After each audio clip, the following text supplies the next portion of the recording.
Sylvester Onyia, President of American Military Veterans of Igbo descent, Harvard. I'm here today with rising sons and ambassadors for self-determination. We're in the state capital to bring our concerns to the American folks that Nnamdi Kanu needs to be released now. A lot of people have talked about him being unjustly incarcerated for nothing.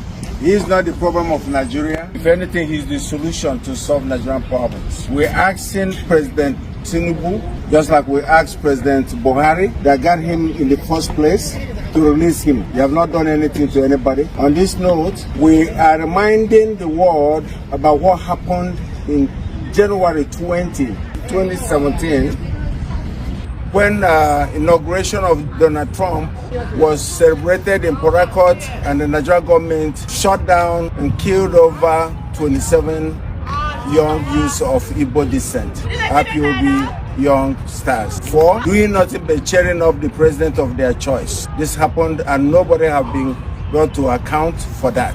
We are asking that the government of the United States under Donald Trump, president, to look into that massacre, because it was democracy that was being celebrated, and those youths were happy, rejoicing that such a good thing happened, and the military went and killed them all like chickens.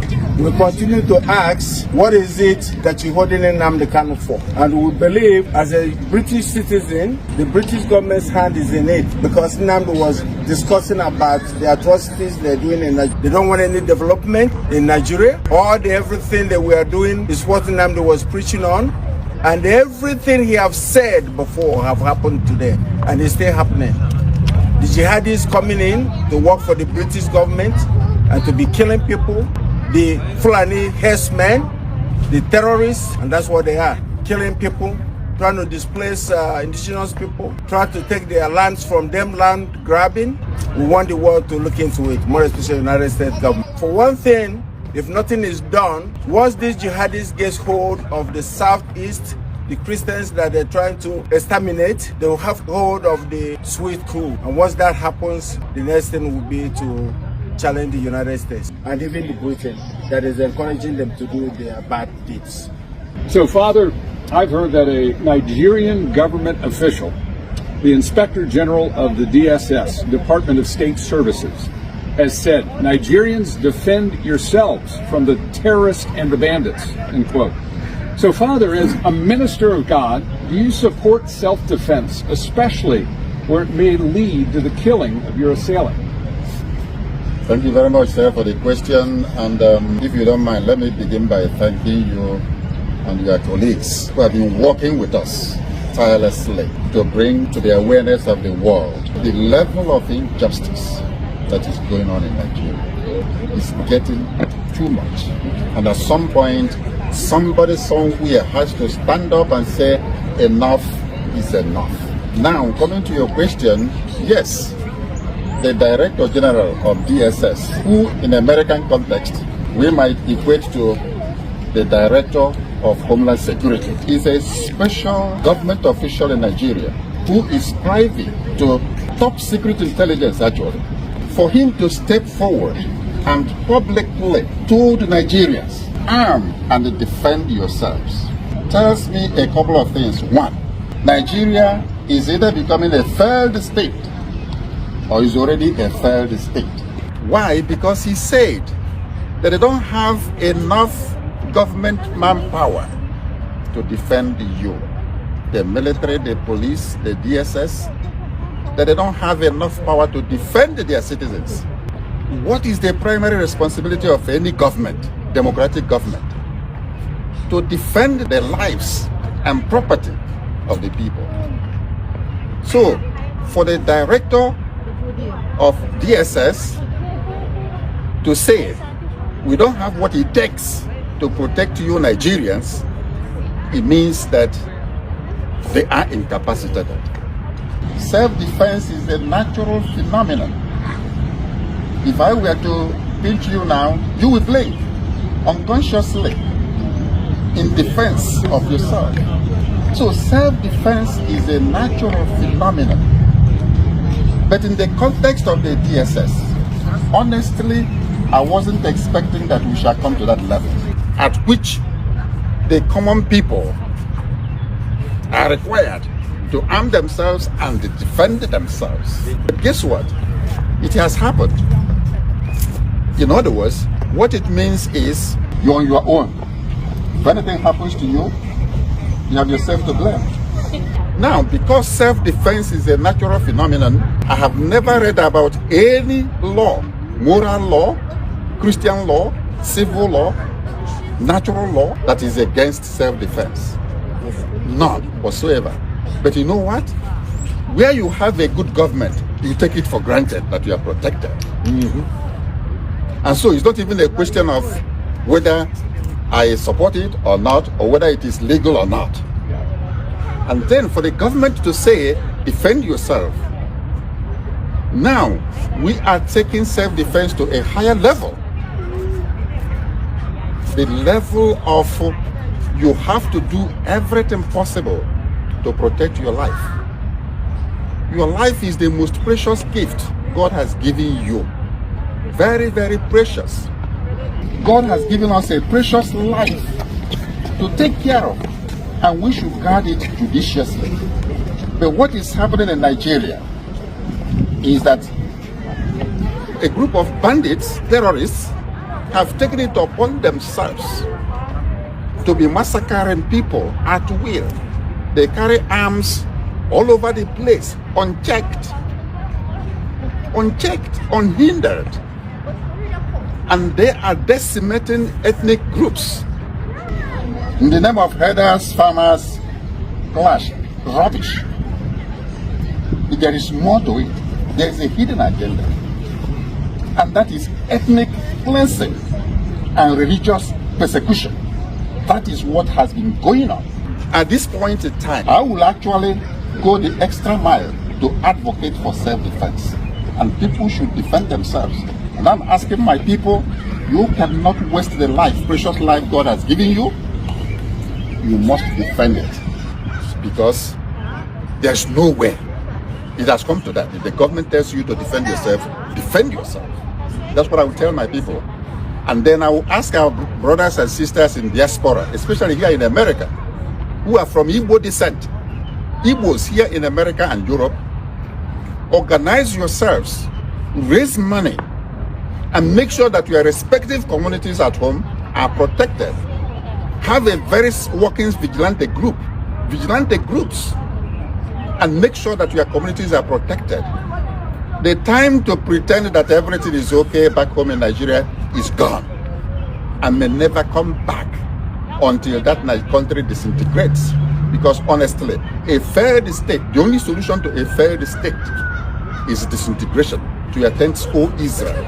Everybody should go and take care of themselves, from the local communities, maybe to the regional level. And guess what? This is exactly what Mazi Nnamdi Kanu has been preaching for more than 10 to 15 years. That these people are coming. These are mercenaries sponsored by the Fulani hegemony to decimate the rest of the ethnic groups in Nigeria. And the government has done little or nothing to stop them. And to our greatest embarrassment, or even being fair to them, they have now told us officially that there's not much they can do. So, Bruce Fine, as a constitutional lawyer and the International Council for Mazi Nnamdi Kanu, and you've visited Nigeria many times. Your client has served over 5 years in prison. What is Mazi Nnamdi Kanu's current situation, and how has the current state of the Nigerian Constitution and the rule of law affected Mazi Nnamdi Kanu's freedom? Well, thank you for that wonderful question. We're really gathered here today to pay homage to Nnamdi Kanu and his unsurpassed courage that has given the Biafrans hope, which is what sustains the people and moving forward towards justice. Nnamdi Kanu was victim of a crime. The crime perpetrator was the nation of Nigeria. In 2021, he was kidnapped and tortured in Kenya. He was then returned to Nigeria, where he's been denied a trial for now over 4 years. I helped precipitate a ruling from the working group on arbitrary detention in Geneva, holding very unambiguously and calling for the immediate and unconditional Nnamdi Kanu, because the government of Nigeria had violated 16 human rights covenants that were binding on all nations, whether they accepted them or not. The Nigerian government has flouted that decree now for almost 3 years. Nnamdi Kanu remains in isolation. Again, he's never ever been given an opportunity for a trial. There are repeated adjournments because there is no evidence. I've examined the indictments. They're really quite hollow. They don't have any specificity of what Nnamdi Kanu did that caused any kind of violence or harm. And at present, there still is no scheduled trial date. It's a continuing criminal violation by the Nigerian government. The great irony is that the real case should be Nnamdi Kanu versus the government of Nigeria, which should be in the defendant's chair. One of the things that's very astonishing is that for hundreds of years of Anglo-American jurisprudence, there's a motto: crime should not pay. The Nigerian government is trying to make their crime against Nnamdi Kanu pay, which is intolerable. Bruce, what can be done to the government of Nigeria to help free Mazi Kanu? Well, there are several precedents. One, during apartheid, South Africa was suspended from the United Nations General Assembly until Nelson Mandela was released. And there's nothing that prevents petitions now to the United Nations General Assembly insisting that Nigeria be suspended until they release Nnamdi Kanu. That's one possibility. Another would be if you had the president issue an executive order says there are going to be no Nigerian visas to visit the U.S. until Nnamdi Kanu is released. That would impress upon all Nigerians the penalty they're paying because the government is being so lawless and tyrannical. There are other options like having an international arms embargo on Nigeria until Nnamdi Kanu is released, having very, very high tariffs on anything sold by Nigeria until Nnamdi Kanu is released. These are financial pressures. They've been utilized in other countries in the past. It's a matter of political will, not law. Chief Ugonna, how do the attacks on the Christian community and the continued injustice faced by Mazi Nnamdi Kanu serve as a serious warning sign for all Nigerians about the state of justice and freedom in the country? You know, that's an excellent question, and thank you for posing that. I want to tell you a short story. I've been going to the region for 20 years, and the first 10 years that I was there, it was quite peaceful, at least in the southeast. Some of this was brewing already in the north, but in the southeast and the spaces where I was at with the Igbo, quite frankly, was fairly peaceful. And then, right around the time actually when they put Mazi Nnamdi Kanu under chains, things blew up. And more than that, I think when people in the villages and the boroughs of southeast Nigeria look at this, they see, wow, if they can do that to somebody like Mazi Nnamdi Kanu, who is quite an individual, what could they do to me? What can they do to the individual citizens? It's just gone wrong. I'm telling you, and I've told the State Department here before, not from this current administration, but the previous one, that if in fact, if we don't do something about this, that place is going to implode, and we're going to end up with a pile of people coming over who will immigrate just to get out of the place. That's what's going to happen. I think the other thing that lines up where the people, the situations that they're living in, many of them are Christians. We've said before, 90% plus are Christian.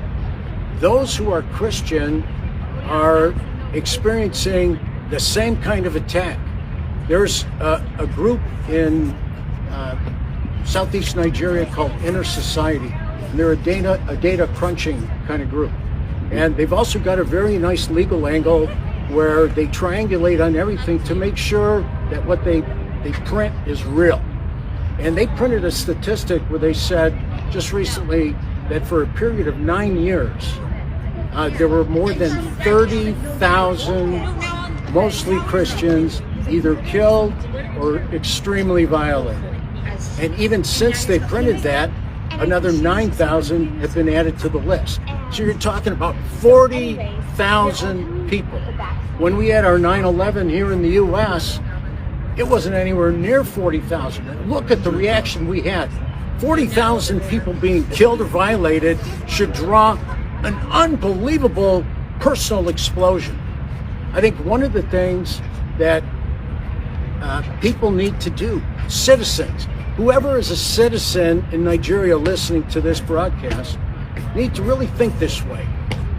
I used to work for a guy who said, you know what, now that we've had all this discussion, that's all wonderful, but tomorrow morning when you wake up, what are you going to do? What are you going to do?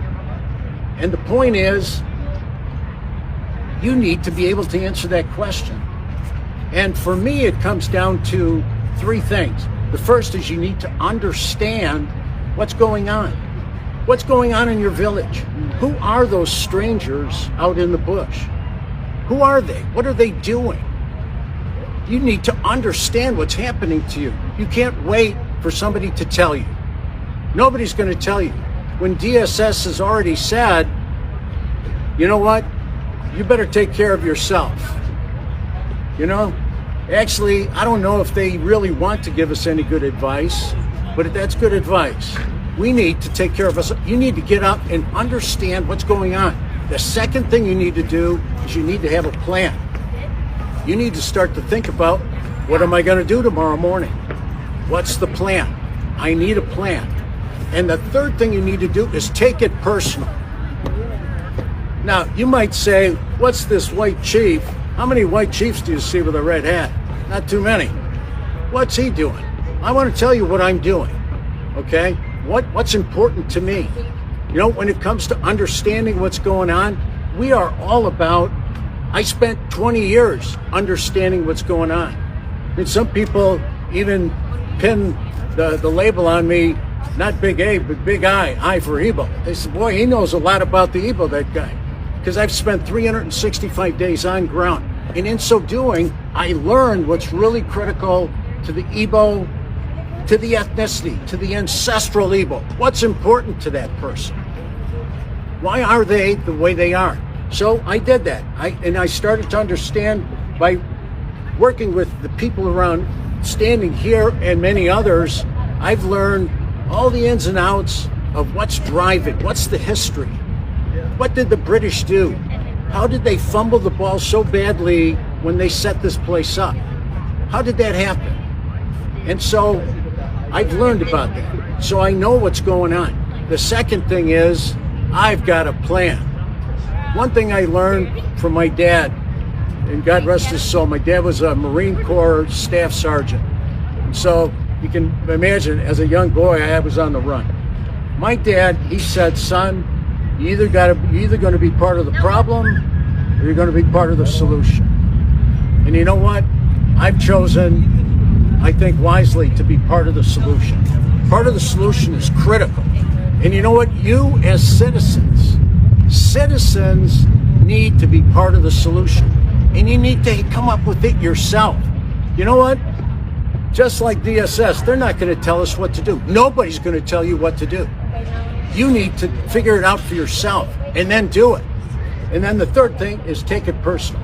Now, what have I been doing? You can tell just by the way I am. I take things personal. And when I come to this place behind me, and I spend a lot of time at the State Department as well, and as a group with AVID, AVID's a great organization. AVID, with that group, we've spent a lot of time in the halls of Congress, knocking on the doors, talking with people. When we're with those people, what we're doing is we're taking them through the same 3 steps. United States government, you actually don't understand what's going on in Africa. Listen to us. we'll tell you what's going on. It's an ancestral place. And what happens is when they abscond with somebody who's iconic in the society. I mean, Mazi Nnamdi Kanu is iconic. When they put somebody like that in chains and just throw away the key, which they've done, they've thrown away the key. We should be taking that personal. And once again, if they can do what they're doing with him, they're doing with us, and that's when the 40,000 Christians that they've got on the run. There's another little bit of data you ought to know about. You know, all the people, and I bet there's hardly anybody in the region who hasn't been personally touched by a disappearance. You've got family, friends, fellow villagers who've been absconded with, they've been stolen. Everybody knows what I'm talking about. You know what's going on. Well, what happens is we need to tell the people in these powerful places, because they have a lot of control. I think you've heard quite a bit of wisdom about what the U.S. government can do. But for sure, the U.S. government needs to understand that if these three questions don't get answered also by the United States, understand, have a plan, and take it personal, one day it will come to our shore. One day that place will just turn into a mess. And we need to make sure that it doesn't come to our shore. Evans, a lot has been said about what is wrong in Nigeria, especially the illegal detention of Mazi Nnamdi Kanu. What are your thoughts? Well, I mean, I can tell you that we've heard an earful about the evil and atrocities going on in Nigeria. But one thing about evil is that it's really perpetrated by a few, because there are all good people everywhere. There's good people in the north, there's good people in the south, but few bad apples that happens to galvanize the masses to commit evil against their own citizens. I'm telling you that evil may live for a while or may even live for a long time, but evil will never live forever, because every evil has an expiration date. It always does. So I'm telling you that the time of massacre of Christians in the north and south has expired. Right? Expired. Right. Expired. The genocide against the Igbos has also expired. And the incarceration of Mazi Nnamdi Kanu, the Mandela of our era, the Mandela of Nigeria, his incarceration has now expired. You've heard me describe Nigeria as a dark nation. And the only thing that can overtake darkness is light. So I'm asking the Congress of the United States to be the light and enact the laws that will stop what's going on in Nigeria. Beginning with designating the nation as a country of particular concern. I'm also asking those in diaspora, like myself, to wake up and do something to help your citizens back home. We can always do something individually, but we can do much more collectively. This is a cause that I'm willing to die for. And I will continue to fight until my last breath. Tell me about the Nigerian government. Have they adequately protected human rights and enforced their laws regarding the protection of lives and property of her Igbo and Christian citizens?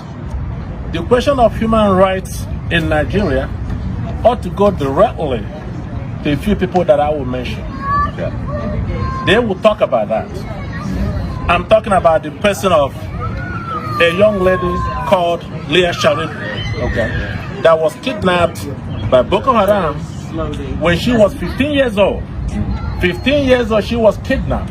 Yeah. Until this day, she remains in the custody of the terrorists. Yes. She cried out to her government, and they did nothing. No rescue, no help. And I want to surprise you. This young woman today is 25 years old. 25 years old, having children for terrorists. while the federal government of Nigeria ignores her cry for help and assistance. So you ask Leah Sharibu about the fundamental human rights in Nigeria. And she will tell you the rest of the story. Another person that is worthy of note is another young lady by the name Deborah Samuel, a young college student in Shangari College of Education, Sokoto, Nigeria. This young woman was stoned to death in broad daylight while people stood and watched, while the government stood and watched. The army and the police, all the security apparatus, they stood and watched an innocent girl mowed down in broad daylight, and her body was set ablaze. Chances are this young woman was still alive while she was in flames. Things that you cannot bear as a father, as a brother. These things are happening in this country called Nigeria. And people expect us to be proud of the country. That's why we're here to talk to lawmakers over here, those that will listen, and I'm glad that they're paying attention. They're taking notes. What do you wish that the lawmakers would do first? First of all, back during the days of Trump administration, Nigeria was in the list of CPC country of particular concern. Then the new administration came in under Joe Biden, and they were taken off. Now, both houses of Congress, the House of Senate, and the House of Rep, they're coming together to put Nigeria back as a CPC country that needs to be watched. Country that violates fundamental human rights. Country that may be sanctioned until they change their ways. So, for the folks who are hearing us for the first time, what would you hope that they could do? What I hope that they can do is to take the message to their respective constituents, to talk to their lawmakers, their reps, their senators, their House of Representatives. Tell them what's going on. Tell them what's happening to other people on the other side. So maybe at least they can learn some voice when they're in session here at Congress.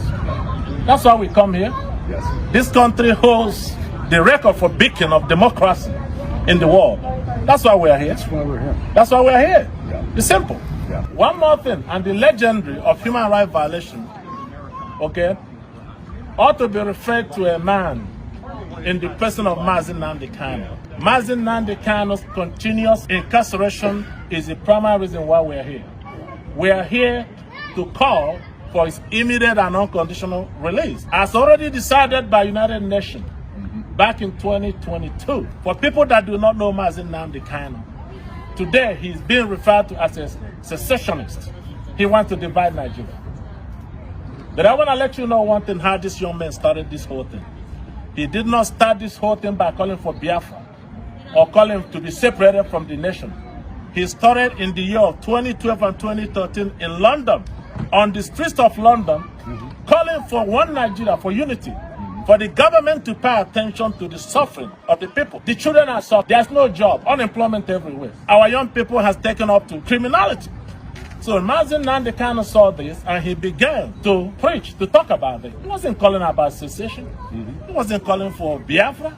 He was just a devoted citizen of the country. Well, seeing that fell a deaf ear, so he began to call for a referendum. What is a referendum? An opportunity for men and women, citizens of a particular country, to come together lawfully and decide their self-determination. Decide who to govern them, to elect government over them. It's called government by the consent of the governed. There's nothing wrong with that. And for that, this young man was arrested in 2015 and put in prison. And 2 years down the road, he was granted bail and was allowed to go home.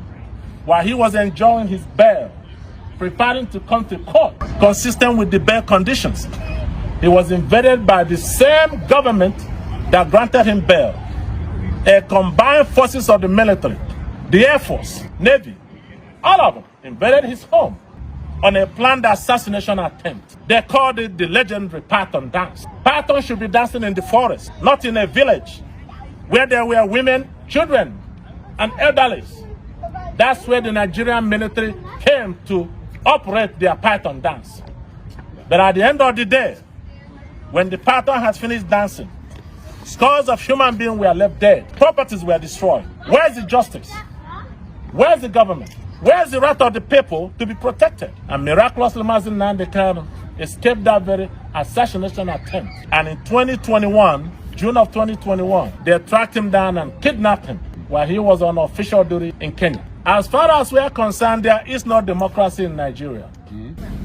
One key piece I want to mention with people and citizens is that it's the subject of fear. See, when you don't make a plan, when you don't understand what's going on, and you don't take it personal, all of that gets replaced by fear. See, what happens when fear takes over, all the bad operators around you become temporarily successful. And that's evidenced largely by the growth of IDP camps in the country. You know, the internally displaced person camps are now over 1 million. In fact, there's an organization, they publish a thing called an IDP Atlas. And in the Atlas, they quote that 1.34 million people are now in camps. And on top of that, there's another statistic that they keep where they call displaced person movement. And those are people who are about to be in IDP camps. They've been chased out of their environments, out of their homes, and there are about 3.3 million of those. So when you add all this together, it's 4 or 5 million people who either are or are about to be in an internally displaced person camp. They're like prison camps. There are pictures all over the internet. Look in the internet. Look up IDP Nigeria, and you'll see pictures all over the place. You know, there's another area, maybe I could ask Chief Anya to speak about it, about the nature of security, and it's like a message that we want to send. Yes, thank you. There's no society that can survive on anything without security. Building all those roads, building new malls, and all those things the governors in the Southeast claim they are doing is not helping anybody because nobody is secure. So they have to think about security first. Save the lives of our people first, and they can build those monuments. They could build those malls. Those things will come secondly. So the most important thing they would do is security. Make sure that there are bushes, nobody is living there, no Fulanis are there, no jihadis are there. Form the strong vigilante that you can have, not the vigilante that you use for your own personal gain when you run for elections. Form the one that can protect the people and guide them. By the way, the IDP camps we're talking about, who displaced who? Why would people be displaced? So security is important, that the governors of the Southeast should come together to do that. This is exactly what Nnamdi Kanu was telling them. Evans, a lot has been said about what is wrong in Nigeria, especially the illegal detention of Nnamdi Kanu. What are your thoughts? Well, I mean, I can tell you that we've heard an earful about the evil and atrocities going on in Nigeria.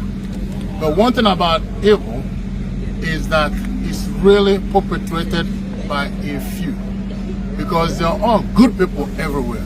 There's good people in the north, there's good people in the south, but few bad apples that happens to galvanize the masses to commit evil against their own citizens. I'm telling you that evil may live for a while or may even live for a long time, but evil will never live forever, because every evil has an expiration date. It always does. So I'm telling you that the time of massacre of Christians in the north and south has expired. Right? Expired. Right. Expired.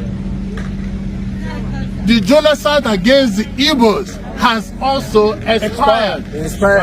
And the incarceration of Nnamdi Kanu, the Mandela of our era, the Mandela of Nigeria, his incarceration has now expired.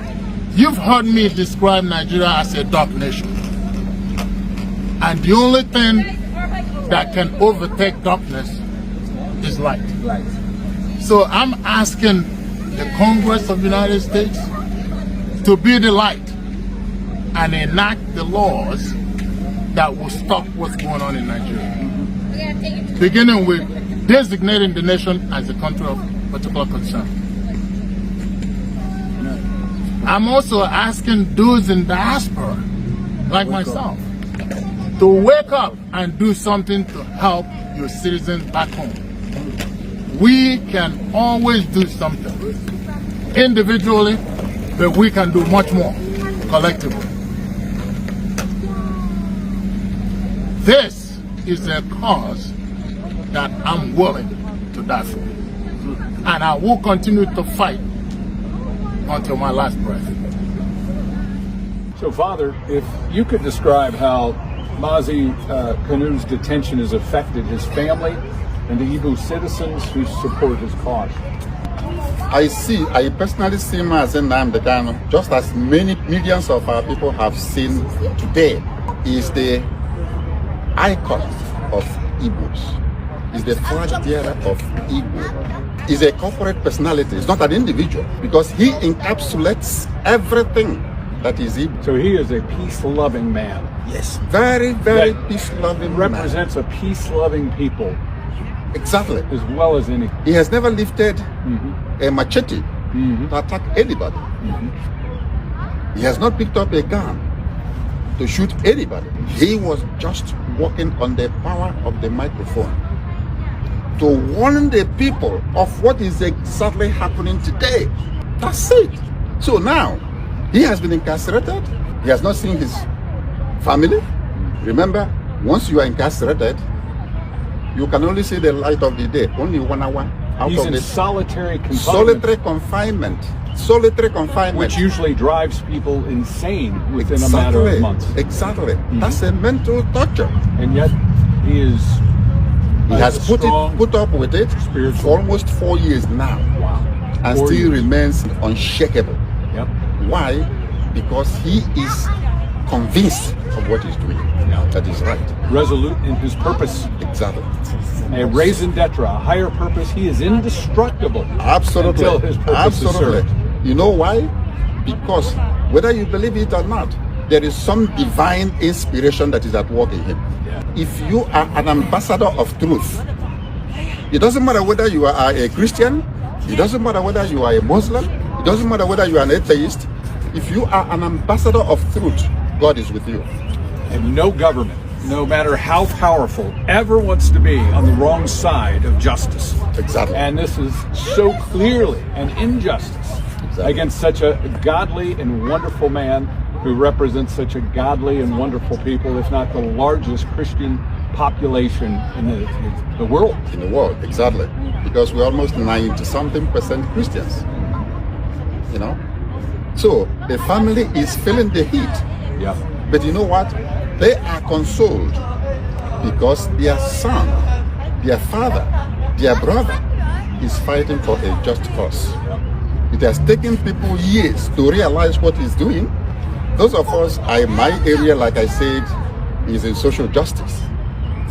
So I was able to see and understand what he was doing as far back as 2017. And since then, I have committed to the cause that he has been leading, because I know that it is the right course. So right now, people are realizing what this man has been saying and the type of person this man is. And that is a consolation to his family that is fighting for a just cause, which everybody now is realizing. And it's also a consolation to our people that he was able to withstand all the torture, all the criminal harassment, and still remain the same and consistent in what he's doing. People are really inspired talking about him today. This matter went to United Nations back in 2021, and after 9 months of deliberation by the United Nations Working Group on Arbitrary Detention, that very complaint was orchestrated by Attorney Bruce Fine from here, Washington, D.C. He took Nigeria to the World Tribune. And at the end of 9 months, they came out, it was a unanimous decision by a 5-member nation that Mazi Nnamdi Kanu's detention is arbitrary and must be released immediately. Yeah. After the investigation and cross-examination, well, till this day, they have not complied to that very order. And Nigeria remains a signatory to the United Nations. You remember, why you're not abiding to their judgment. We are here to let the members of Congress understand what's happening to that young man. Yep. That's why we're here. Yep. Because right now, Nigeria has ignored every judicial pronouncement. Everyone. Yes. I just told you about United Nations. Even the Nigerian court, appeal court, in the same year of 2022, rendered their own decision on the matter, discharging Mazi Nnamdi Kanu of all charges, and ordering his immediate release, and even went further to say there is no court in this country that should try this young man on this particular issue. Yeah. Why? Because he was kidnapped. Yeah. You can't go around the whole world kidnapping your dissidents and dragging them back to your country and put them in prison. So today, Mazi Nnamdi Kanu remains in prison without trial. It's called persecution before trial. Where was he captured? Kenya. Kenya. Yes. So outside of the country, was kidnapped, brought back into the country, tried by the very people who are guilty of offending him. Exactly. So the appeal court understood exactly what you said. Yeah. That's why they say no court can try him. Because they knew you cannot commit an offense against an individual and turn around to sit in judgment seat to judge the same person. It's like a rapist trying his own victim, Right. or persecuting his own victim. That's exactly. You're the one that committed the crime. So my conversation with Bruce Fine this morning, he said that Mazi Nnamdi Kanu should be in a position to prosecute Nigeria for enforced disappearance of his person and extra renditioning him back to Nigeria. Blindfolded, brought back home. That is an international crime. And Nigeria should stand on trial, not Mazi Nnamdi Kanu. Yeah.